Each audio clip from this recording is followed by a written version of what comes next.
Hi. I'm sorry, I'm going to have to read this because I'm not a public Perfectly speaker. fine. You're perfectly fine. If you could state your name for the record. Yes, my name is Kim Shaeffer. We already know where you live. Jeff Yes, let it out of the bag. I live in constant fear of the rain.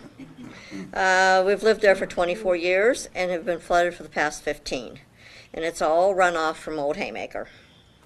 We have had 2 large sub pumps that are overwhelmed by the water flowing down from the street above. And as he mentioned, I'm not going to go through it, but it's worsened since they didn't mill Old Haymaker down and they paved over it. And a neighbor from up there called and said that he watches it come down on our properties, and he says it's not right. So 11 out of 23 homes and yards and porches were taking on water, not just Sunday, but we got flooded that Sunday and then 13 days later. I'd no sooner cleaned everything up.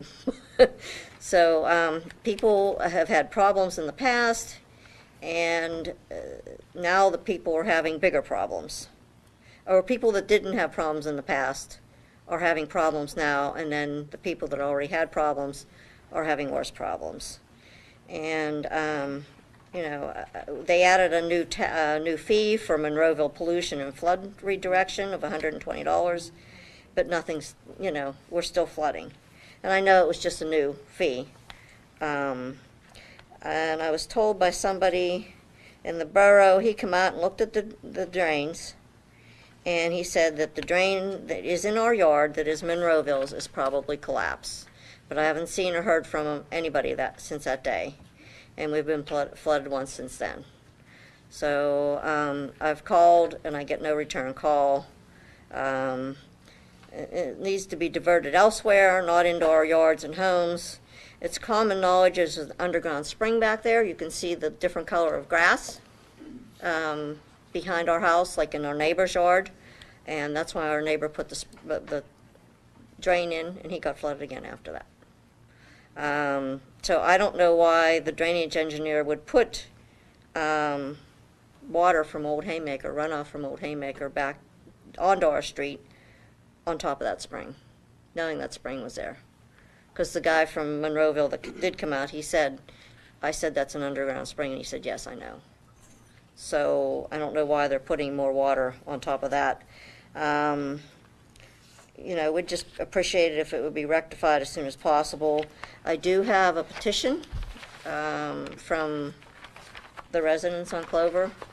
Some of the Clover clan is behind me. And I don't know, should I give it to you? I'll take it. Give it to the mayor. Thank you. Thank you. Thank you. And once again, we are doing what we're able to do Right. in these situations, but this is definitely something we can take a look at. Right. As far as Old Haymaker, that is a county road, but we can certainly notify the county about that issue. And there's numerous agencies and numerous No, it's not. entities. That's our road. Old Haymaker's ours. That portion of Old Haymaker? Yeah, that's It's ours. cut off. Well, I drove We're going around to look up at both there, of those then. and from like the middle on down, there's no drains. I just don't understand why they wouldn't mill it. And they told, like I said, our neighbor told them, you need to mill this. It's not going to, and the drains that were up there had debris in them, and they weren't in good Well, shape. let's, Yeah, Kim, well, we're going to look into it, absolutely. okay, thank you very much. Thank you. Thank you.